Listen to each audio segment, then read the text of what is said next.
Makanya Nabi itu paling marah itu kalau suatu kebaikan jadi problem. Mu'ad bin Jabal itu pernah ngimami lama sekali, dan yang makmum itu akhirnya mufarokoh. Dulu belum ditemukan fikih, tapi orang ini sudah berani mufarokoh. Jadi ini termasuk mujtahid. Sebelum sebelum tahu Fathul Mu'in, tahu Wahab, dia sudah berani mufarokoh. Jadi sudah luar biasa. Karena bangsa ibadah yang agak-agak ngawur itu tanpa diajarin sudah do pinter sendiri. Dia mufarokoh. Ketika dia mufarokoh, komentarnya Mu'ad, dia munafik, sholat belum selesai kok mufarokoh. Singkat cerita Mu'ad melaporkan itu ke Rasulullah. Si tukang penggembala ini juga melaporkan ini ke Rasulullah. Tapi apa kata Rasulullah? Yang Rasulullah itu yang bela, malah bela yang penggembala tadi. Afattanun anta ya Mu'ad, kamu itu tukang fitnah. Agama ini kalau kamu model begitu orang lari. Basyiru wala tunafiru, yassiru wala tu'asir. Padahal ini baca Quran panjang, harusnya akan ibadah. Tapi karena ini menjadi problem sosial, orang menjadi tidak nyaman jamaah, itu sudah disalahkan Nabi. Karena tadi, kalau agama ini jadi problem, maka masalah besar. Makanya sifat dasar Rasulullah apa khafiful maunah, biayanya murah. Makanya saya ngaji di mana-mana ya suka seperti ini. Mejanya enggak jelas, pengunjungnya juga enggak jelas. Semakin kacau semakin baik kira-kira.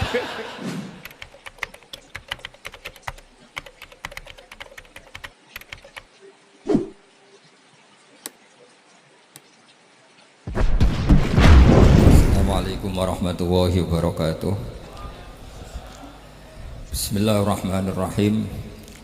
Allahumma shalli wa sallim ala sayyidina Maulana Muhammadin wa ala alihi washabihi ajmain. Amma ba'du.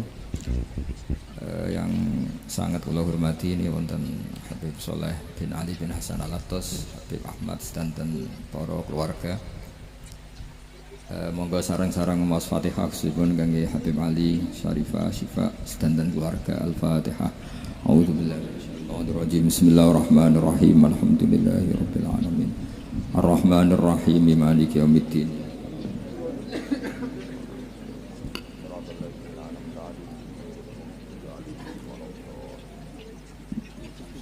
Ini ngaji pinten 20 menit.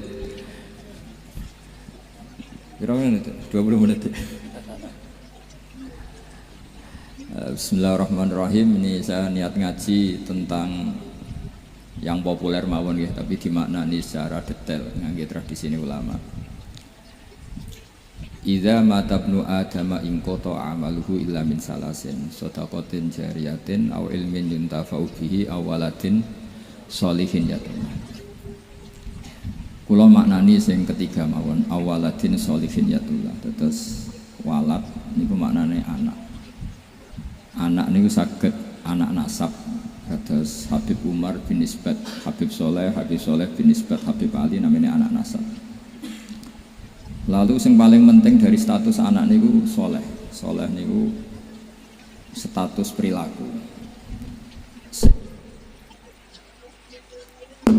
Ya, dados soleh niku status ingkang soleh.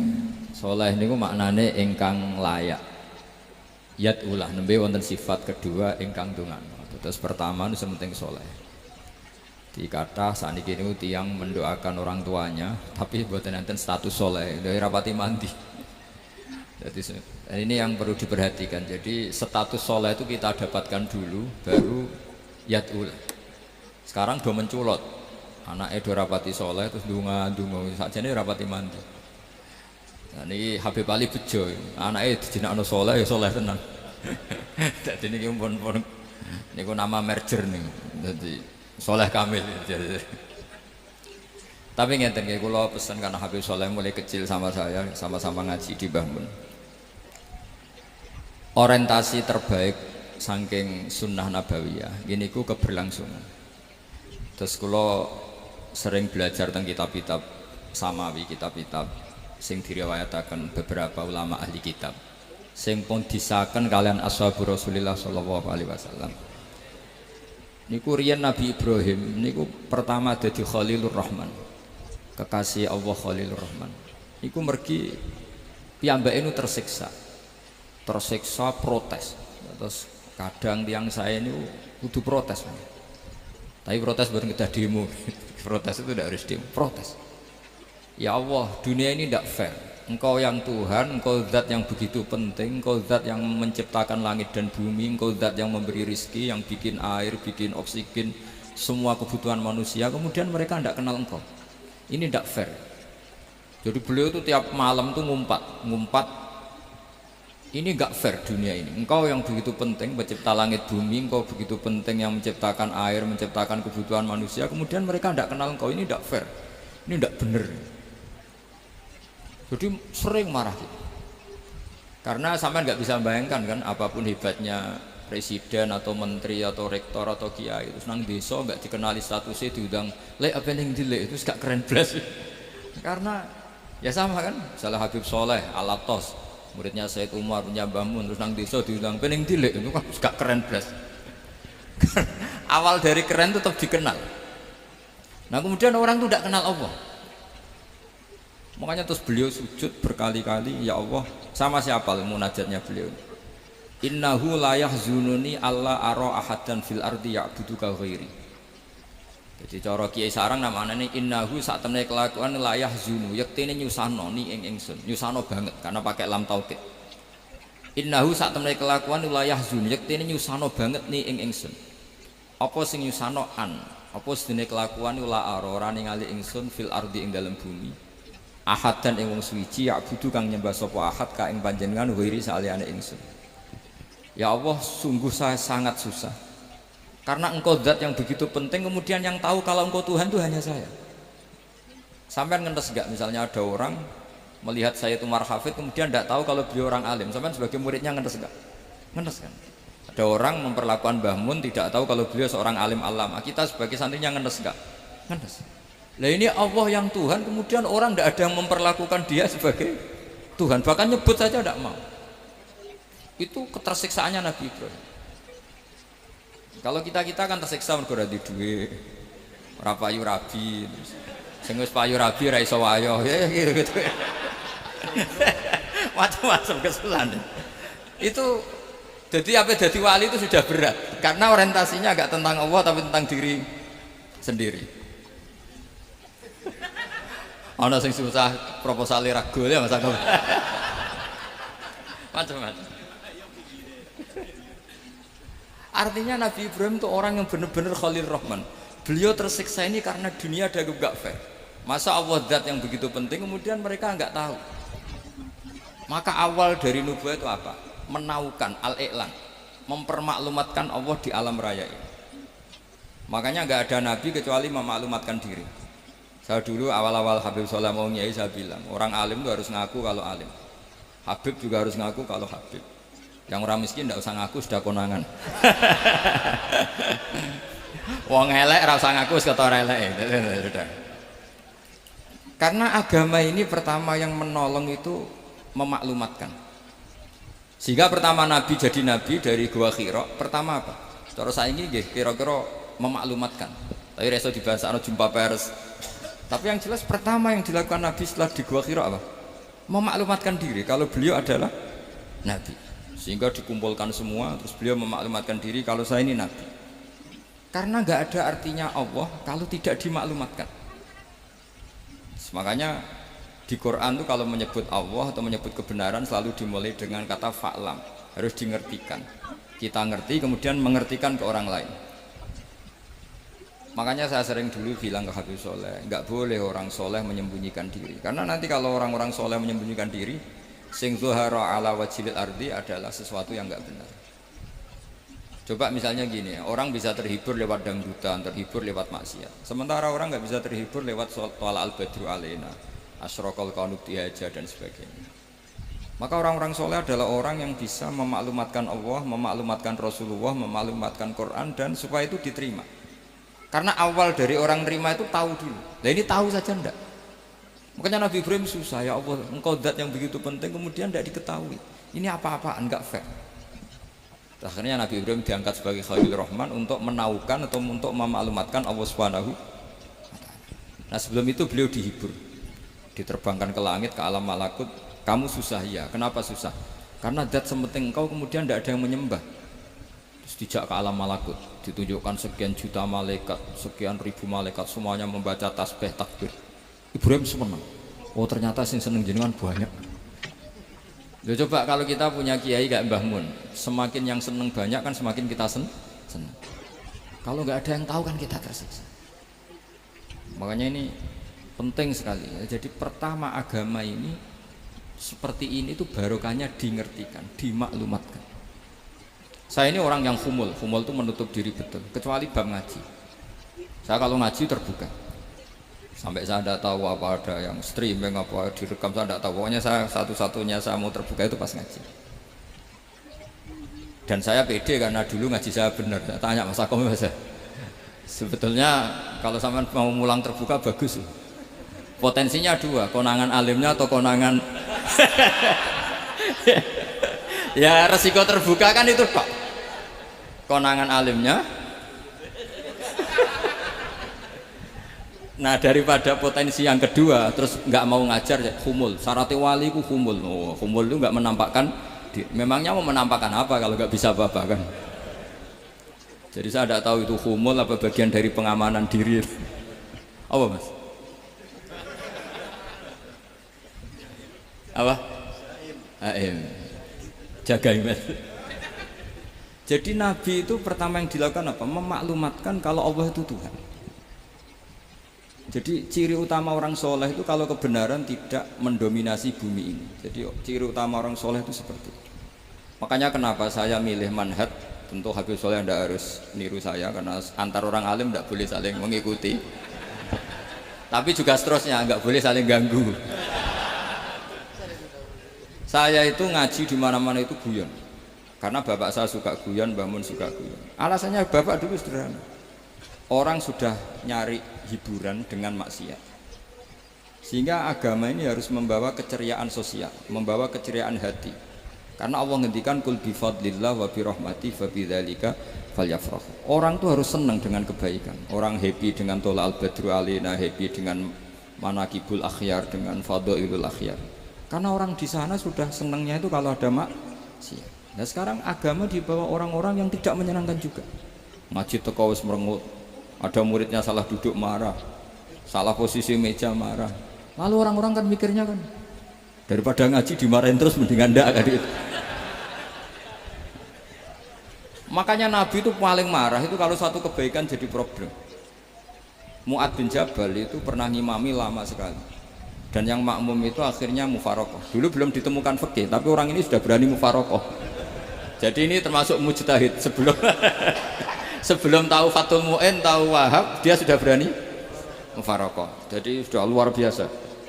Karena bangsa ibadah yang agak-agak ngawur itu tanpa diajarin sudah do pinter sendiri. Dia mufarokoh. Ketika dia mufarokoh, komentarnya Mu'ad, dia munafik. Sholat belum selesai kok mufarokoh. Singkat cerita Mu'ad melaporkan itu ke Rasulullah. Si tukang penggembala ini juga melaporkan ini ke Rasulullah. Tapi apa kata Rasulullah? Yang Rasulullah itu yang bela, malah bela yang penggembala tadi. Afattanun anta ya Mu'ad, kamu itu tukang fitnah. Agama ini kalau kamu model begitu orang lari. Basyiru wala tunafiru, yassiru wala tu'asir. Padahal ini baca Quran panjang, harusnya akan ibadah. Tapi karena ini menjadi problem sosial, orang menjadi tidak nyaman jamaah, itu sudah disalahkan Nabi. Karena tadi, kalau agama ini jadi problem, maka masalah besar. Makanya sifat dasar Rasulullah apa khafiful ma'unah, biayanya murah. Makanya saya ngaji di mana-mana ya suka seperti ini. Mejanya enggak jelas, pengunjungnya juga agak jelas. Semakin kacau semakin baik kira-kira. Nah, ini pengunjungnya juga seperti ini kan. Nanti sampean yang pidato, jadi tak beri hak gue jelek saya ini namanya aqomaddin. Kalau faman tarokaha fakot. Jadi pilihannya kalau gak aqomaddin ya ada maddin.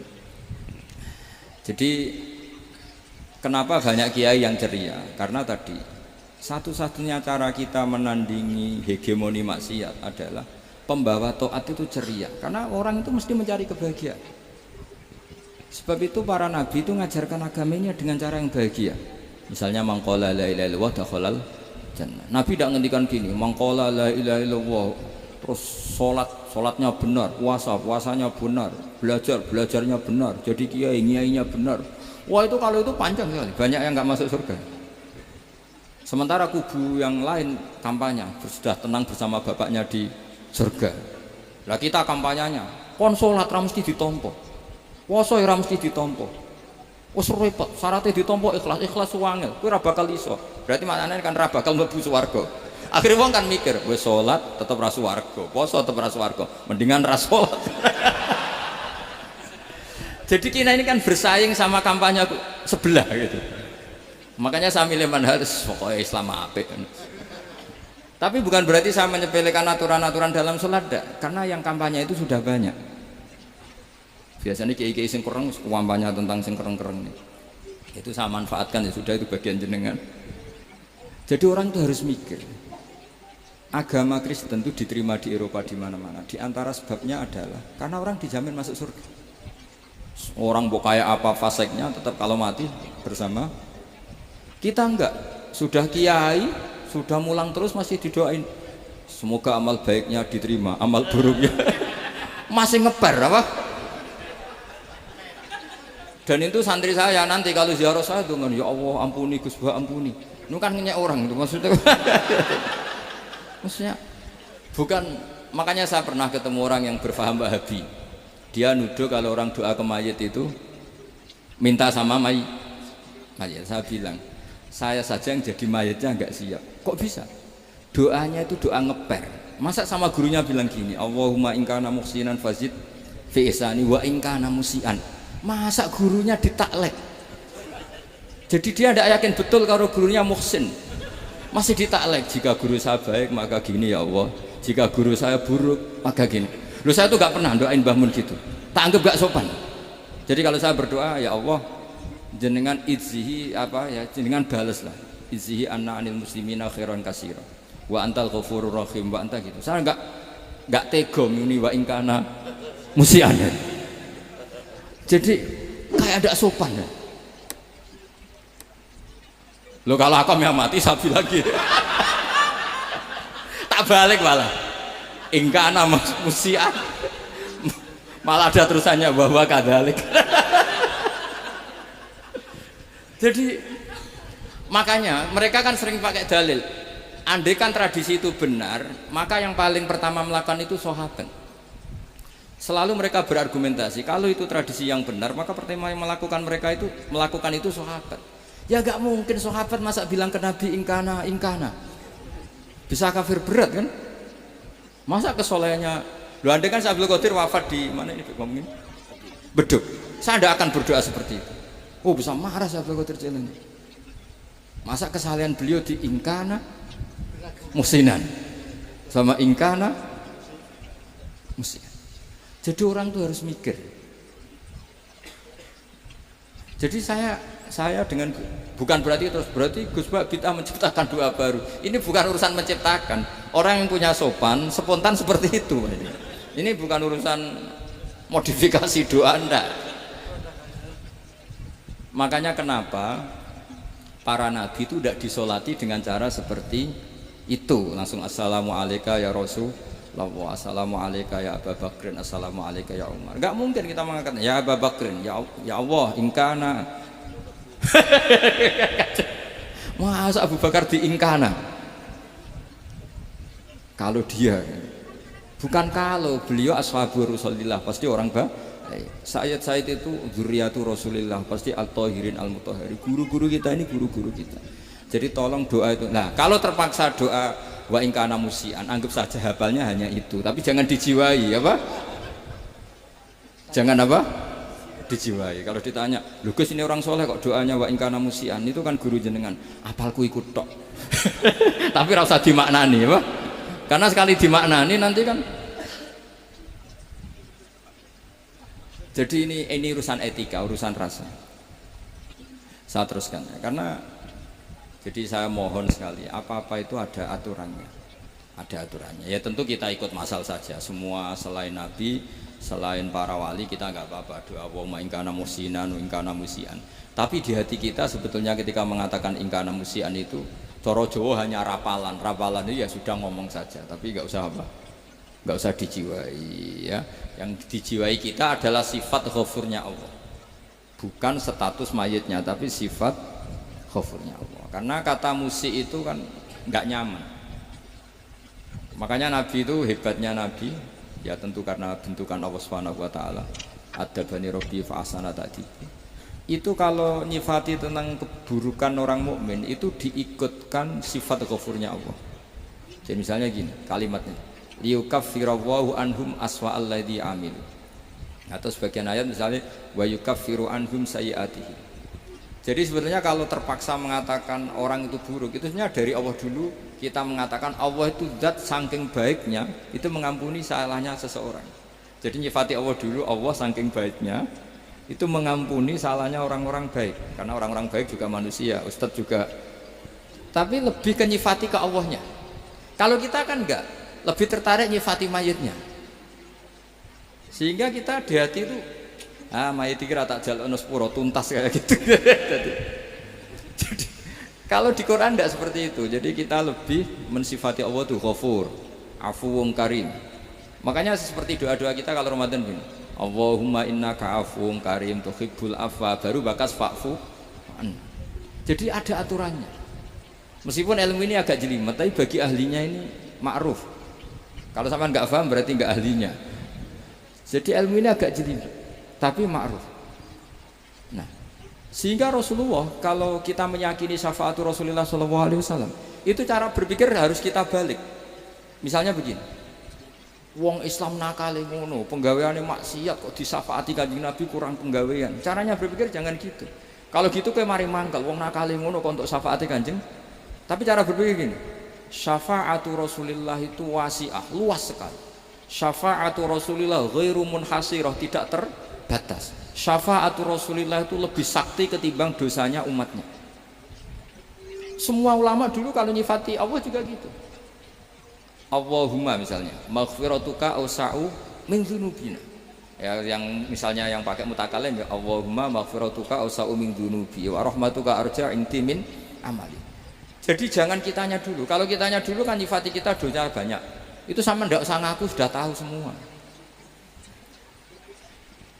Tapi nyifati pertamanya apa? Allahumma maghfiratuka awsa'u min dzunubi wa rahmatuka arja inti min amali. Sehingga dari nyifati maghfiratullah yang wasi'ah, yang tidak terbatas, kemudian kita sah mengatakan bahwa ahlul maksiat pun mungkin atau berhak dapat ampunan. Sama syafaatu Rasulillah itu ghairu munhasirah, syafaatu Rasulillah itu wasi'ah. Sehingga sahlah riwayat syafaati li ahlil kabair min ummah. Itu bukan menyangkut melegalkan kabirah, bukan menyangkut mengesahkan orang Islam dosa besar, karena nanti dapat syafaatnya Rasul. Cara berpikir jangan gitu. Nanti kamu mentasjek memberanikan orang melakukan maksiat berdasar iktimat syafaati Rasul. Itu jangan gitu cara berpikir, dibalik apa? Syafaatu Rasulullah ausa'u wa ausa'u. Sangat luas. Sehingga saking luasnya sampai yang tukang maksiat saja kebagian. Sama rahmatnya Allah Ta'ala itu wasi'ah. Rizkinya Allah ya wasi, sampai wong nganggur ya iso mangan ngono. Lah begitu juga rahmati Allah Taala itu wasiah, sampai wong sing sumpek utange akeh ya iso guyu ngono.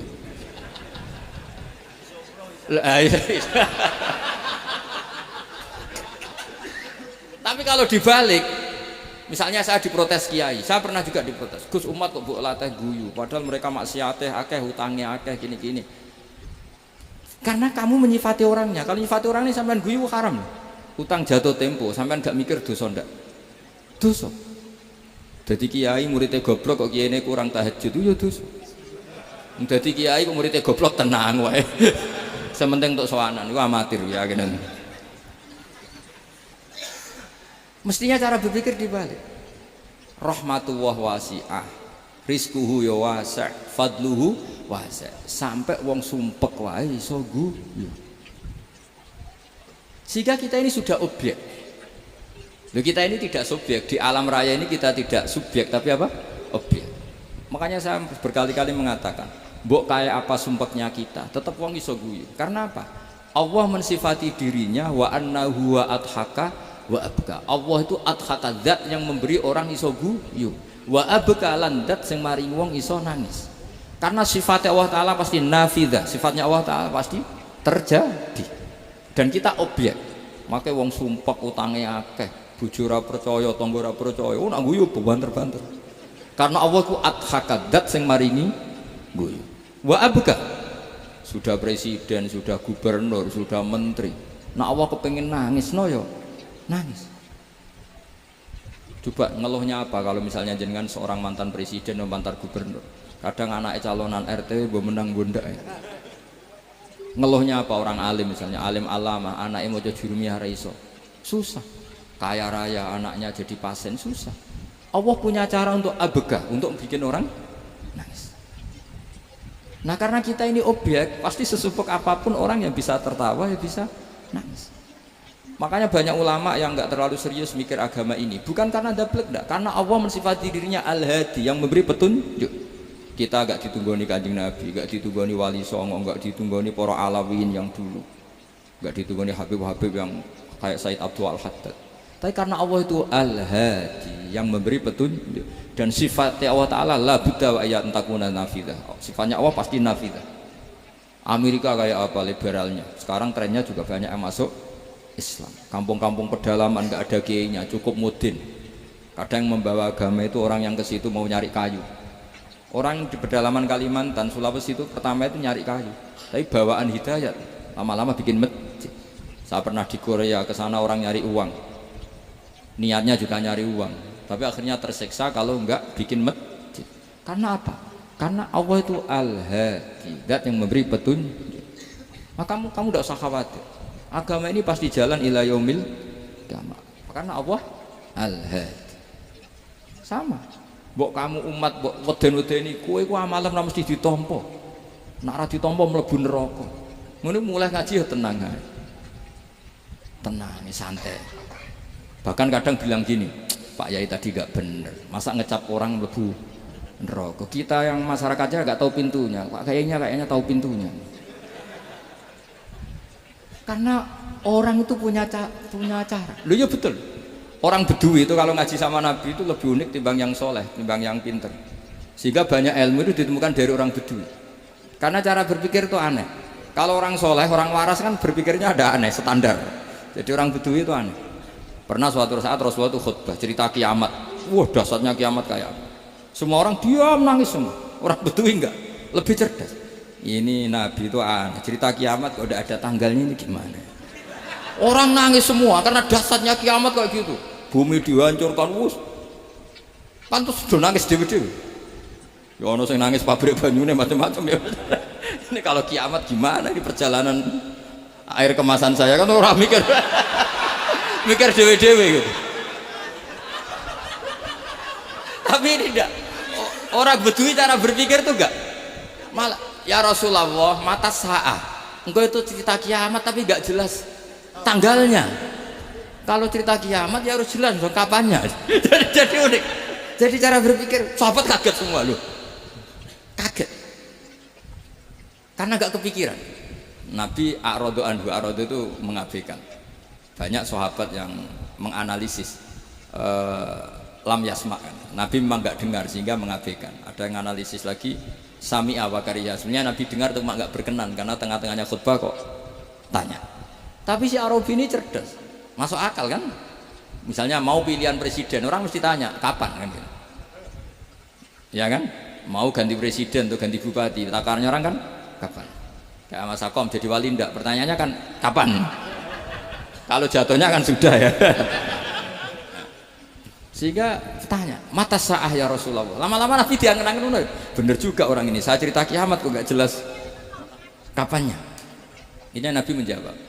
Tapi karena Nabi orang-orang yang sangat pinter, tanya balik, ma'atattalah. Lalu kalau kamu berani tanya kiamat kapan, saya tanya balik, ya persiapan kamu apa? Jawabnya santai saja. Fawwah ma'atattalah kabira sholatin wala siyamin walakinni uhibbuka ya Rasulullah.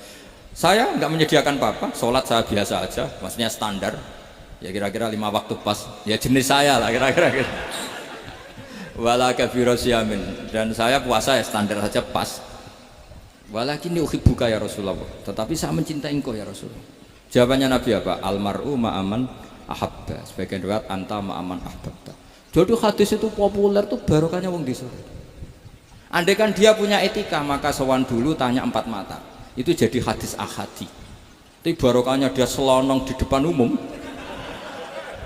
Zaman Nabi khutbah itu jadi hadis mutawatir. Jadi kadang barang baik itu barokahnya orang yang nggak baik. Maksudnya su'ul adab. Tanya gitu kan su'ul. Tapi itu barokah. Akhirnya hadis itu mutawatir karena didengar ribuan sahabat yang mendengarkan khutbahnya Rasulullah. Tapi kalau hadis itu satu-satu kan khossoni bidzalika Rasulullah, khossoni bidzalika Rasulullah, itu nanti jadi hadis ahadi yang kualitasnya jauh di bawah hadis mutawatir. Jadi barokahnya orang su'ul adab itu ya ada. Karena Allah yang mendesain ini. Akhirnya kata sahabat, kata Anas bin Malik, mereka itu mangkelnya bukan main sama Arabi tadi karena tanya nggak sopan sama Rasulullah. Tapi setelah Nabi jawab almar umma aman ahabba fama farihu bisyai'in farahum bidzalika badal. Mereka tidak pernah senang dengan hadisnya Nabi sesenang riwayat almaru ma'aman ahabba. Barokahnya Arabi Bedui. Makanya saya sebagai kiai ini Bedui saya tak pertahankan ila yaumil qiyamah. Karena umat ini pernah terbarokahi oleh orang apa? Bedui. Subal barokah suladab tadi. Jadi mohon ini supaya majelis ini kan majlisul itorti Rasulullah, coba terlatihlah mengatakan Allah itu subjek, Allah itu al-fa'ilul mukhtar, Allah itu al-fa'ilul mukhtar, Allah itu yang menentukan alam ini. Dan Allah mensifati dirinya wa annahu wa adhaka wa abka. Allah itu zat yang memberi orang itu bisa tertawa. Dan Allah juga yang memberikan orang itu bisa menangis. Mbok kayak apa kamu neror umat, amal nggak mesti diterima gini-gini. Ternyata neng majelis nangis ya, mulai guyu. Kadang guyu-guyune ngenyak tenane. Daripada apa ya agak-agak merodok orang yang dohirnya beda dengan batinnya, nggak perlu distatuskan seperti itu. Ya sudah biasa saja. Jadi, nah, fi muqaddimihim, imam besar dalam manhaj ini namanya Abdul Hasan apa? Asyadzili. Abdul Hasan Asyadzili itu kalau ada orang tanya gini, Beb saya ini susah, sholat saya tidak mesti diterima Allah gini-gini, marah. Gak usah. Kafa bika jazaan an radiyaka laka ahlan. Sudah kamu ditakdir pernah sujud itu sudah keren. Saya itu andaikan dapat kabar dari malaikat bahwa sholat kamu tidak diterima, saya tidak susah. Bukan karena sombong. Pernah ditakdir sholat sujud ning Allah itu keren. Kayak apa malunya kita ketemu Allah kemudian kita di bumi tidak pernah sujud. Makanya itu Abdul Hasan Asyadzili kowe ora usah mikir salat ditampa taro ora usah mbok mikir. Kowe ditakdir tau sujud itu hebat. Kafa bika jazaan an radiyaka laka ahla. Cukup kamu mendapat balasan dari Allah kamu pernah ditakdir sujud. Gak perlu ngaji alim alama, gowo sawi ngalor idul jalalain keren.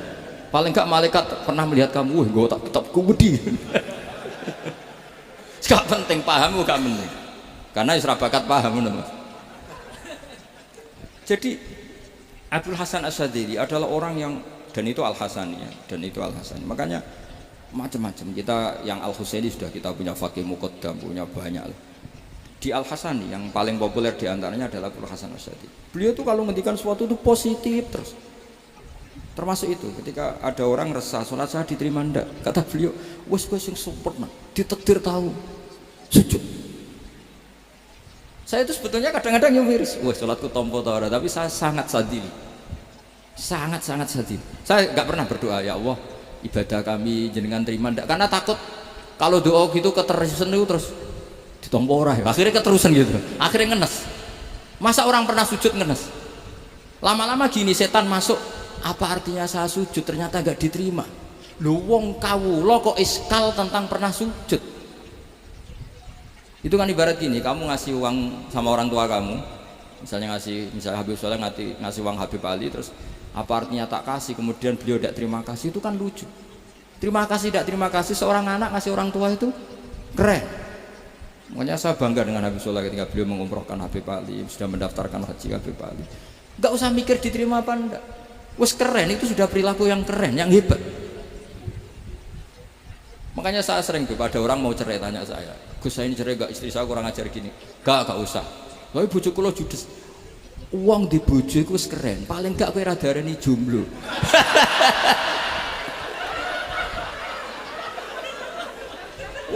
Diarani duda ora enak ngono. Wis luwe sabar ndi diarani duda mek diarani bojo judes. Enak bojo judes cek gagah. Ndek bojo lah. Oh, iki. Provokator itu.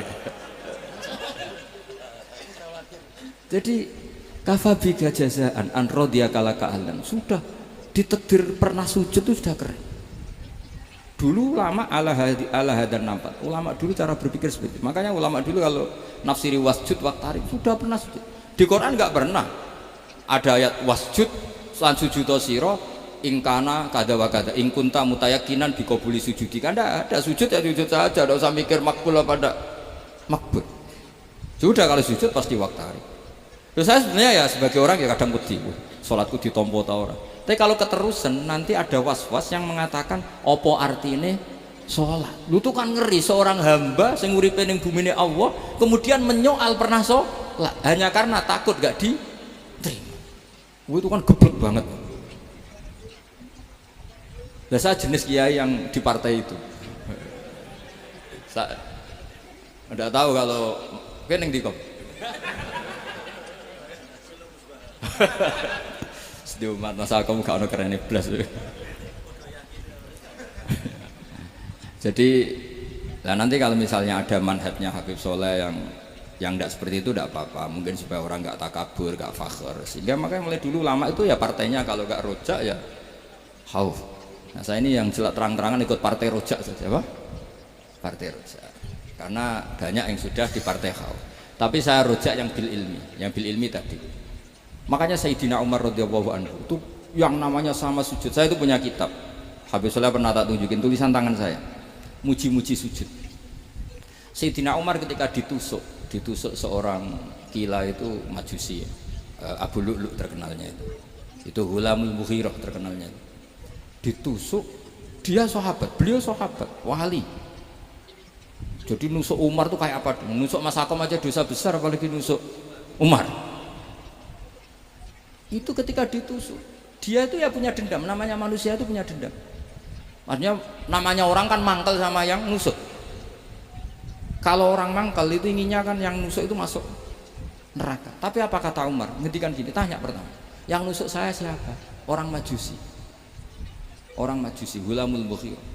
Alhamdulillah alladzi lam yaj'al maniyati biyadi rajulin lam yasjud laka sajdatan yuhaju biha indaka yaumal qiyamah.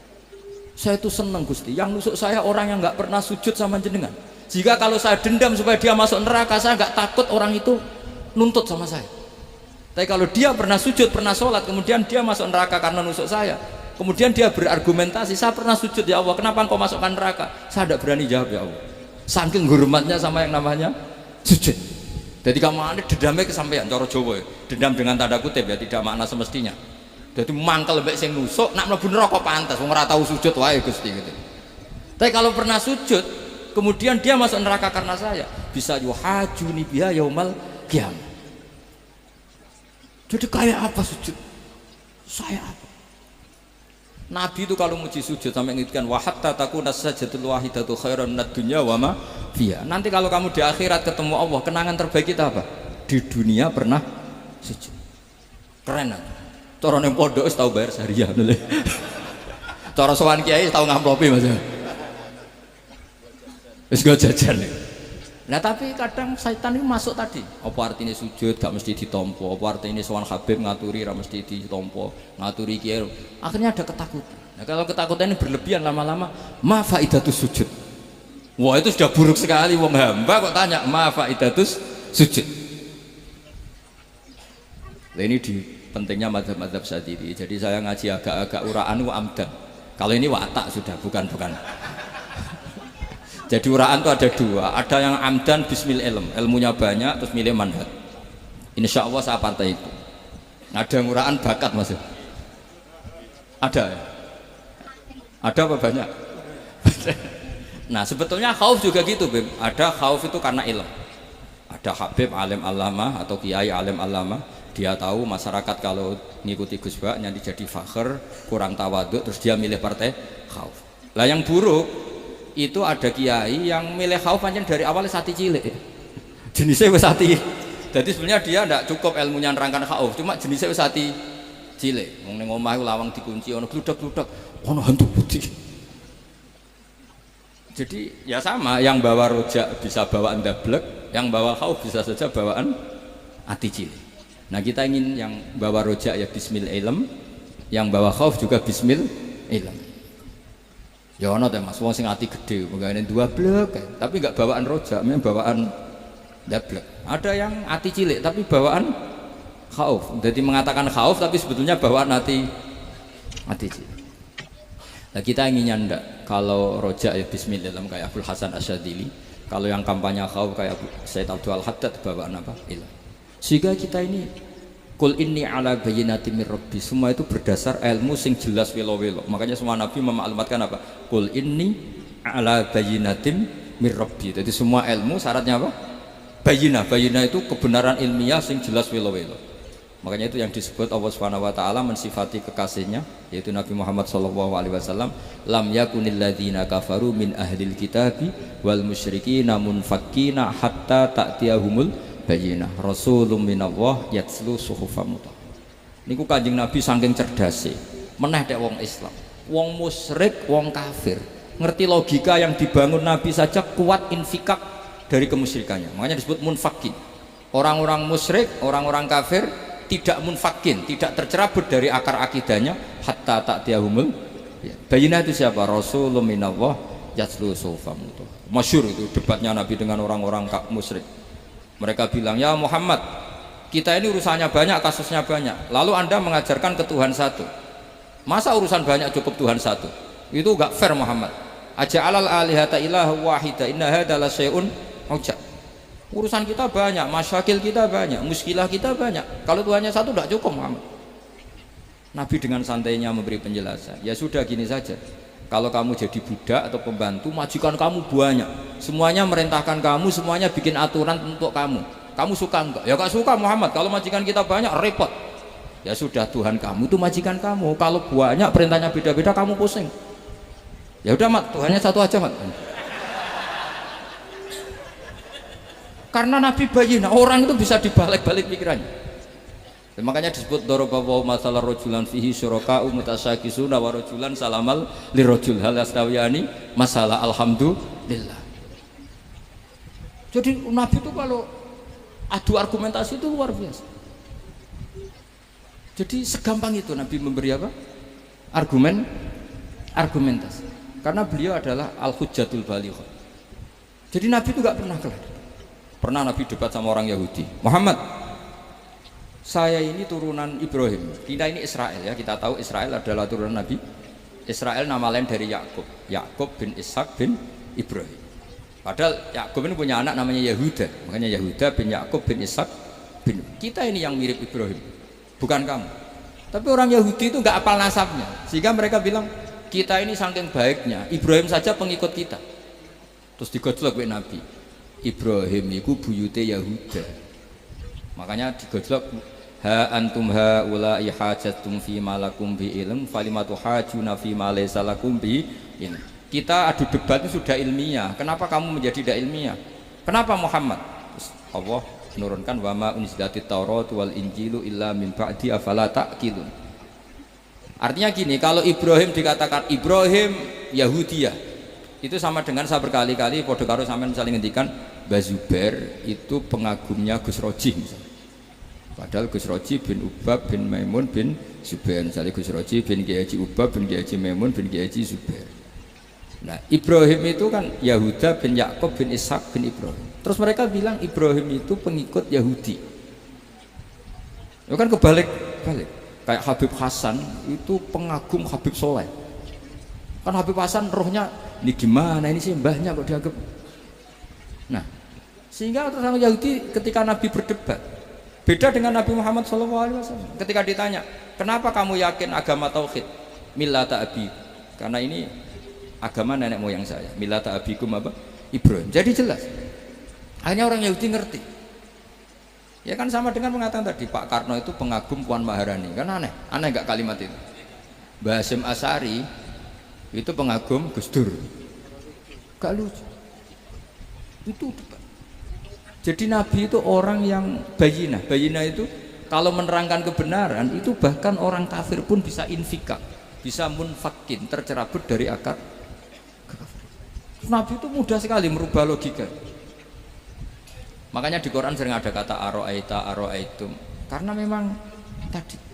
Nah saya mohon apapun pilihan anda rojak kayak Abdul Hasan Asy'adili tadi, ketika orang resah sujudnya diterima apa enggak, sholatnya diterima apa enggak, beliau bisa berargumentasi betapa pentingnya sujud. Wes aja kowe iku kawula, tahu sujud itu keren.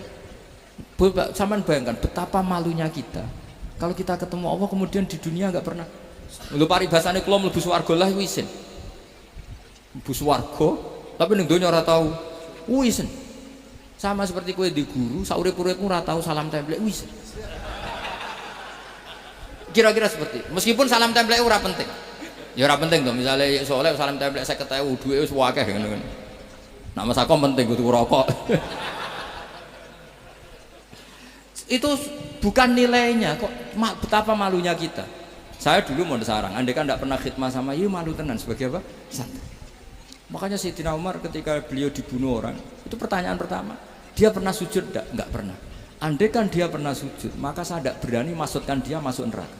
Takutnya dia protes sama Allah, ya Allah saya pernah sujud kenapa harus di neraka? Atau Umar ditanya Allah gini, Umar, kue ridho wong sing tau nyembah aku kemudian dia di neraka? Kayak apa?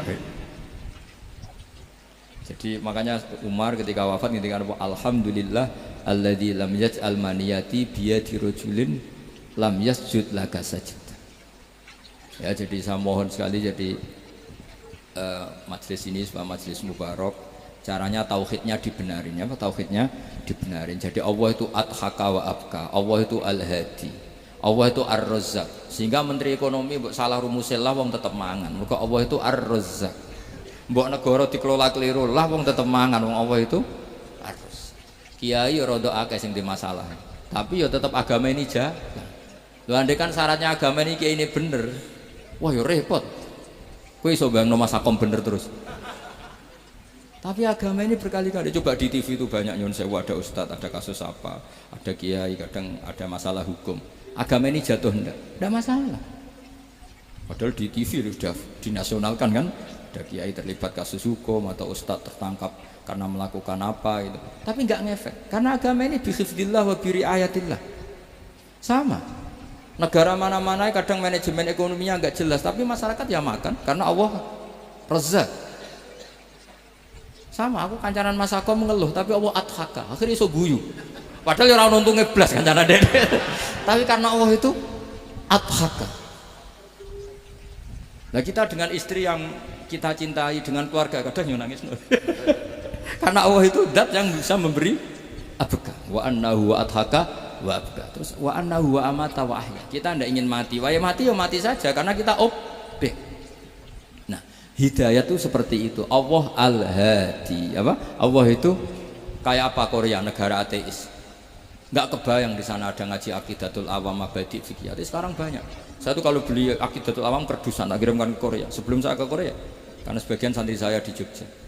Di sana ada ngaji Aqidatul Awam, ngaji Takrib. Bahkan saya di sana dilagokno sakduna fid dunya. Kayak apa Allah kalau ingin bikin hidayah? Karena Allah itu al-hadi. Wong Indonesia digerakno seneng duit. Bareng gue seneng duit mau apa? Korea. Setelah di Korea tersiksa karena gak ada tempat sujud, akhirnya urunan. Segampang itu kalau ngomong itu gak dibenem MUI, gak dibenem karena Allah al-hadi. Jadi saya mohon sekali tauhid ini dibenerin dulu. Allah tetap al-fa'ilul mukhtar, apa? Al-fa'ilul mukhtar, sehingga Allah mensifati dirinya adhakawa. Mbok kamu bendung kayak apa, orang ngaji saya tetap guyu. Ora iso mbuli saya. Oh Gus Bab piye ngaji dijak guyu. Allah sing memberikan guyu kamu itu. Andai kan sesuai status kamu kowe ora ngarep iso guyu. Utang akeh, jatuh tempo, bojo ora percaya. Gede-gede kok paham. Ya jadi ini tak isyatkan Jenengan saya ini tadi bawa kitab Fathur Rahman di Thalibi Ayatul Quran, mau tak kasihkan hadiah ke saya itu Marhafid sebagai penyempurna karena beliau sudah Al-Husaini. Semoga ini dapat barokahnya Al-Hasani. Ini dikarang oleh zurianya Abdus Salam bin Masis. Abdus Salam bin Masis adalah guru dari Abul Hasan apa? Asyadili. Jadi kita tahu Sahibul Hikam Ibnu Athaillah As-Sakandari muridnya Abul Abbas Al-Mursi. Beliau muridnya Abul Hasan Asyadili. Beliau muridnya Abdus Salam bin Masis. Yaitu Alami Zada ini min dzurriyyati Abdus Salam bin Masis. Jadi ini Al-Hasan. Jadi ini sudah klub karena mulai dulu ya tradisinya gitu, banyak sabaib ngaji barojak, bafadol, nanti yang bafadol barojak yang ngaji Habib lagi seperti sanadnya Soleh di Sarang. Ya Soleh ngaji Mbah Mun, tapi Mbah Mun ngaji Sayyid Alawi Sadat ya, ngaji Sayyid Zaini Dahlan, nanti setelah Sayyid Zaini Dahlan ngaji Ajam lagi Usman Adim Yati. Jadi ya biasa mulai dulu silsilah ya seperti itu. Jadi seperti dulu Ibnu Abbas termasuk Qorobatu Rasulillah. Jadi dulu Qorobatu Rasulillah itu Bani Hasyim sama Bani Muttalib. Tapi kalau sekarang ya tentu para sadat, para habaib. Dulu biasa Ibnu Abbas ngaji ke Zaid bin Sabit. Itu Ibnu Abbas yang mencium tangannya Zaid bin Sabit. Tapi Zaid bin Sabit juga mencium tangannya Ibnu Abbas karena Qorobatu Rasulillah sallallahu alaihi wasallam. Jadi saya mohon semuanya itu insaf bil ilm, ya, insaf bil ilm. Kayak tadi munfakina hatta ta'tiyahumul bayyin. Jadi bayina itu orang yang kalau menerangkan itu memberi penjelasan sing jelas welo-welo. Itu siapa? Rasulun minallah yatslu suhufam mutahharah. Al-Fatihah.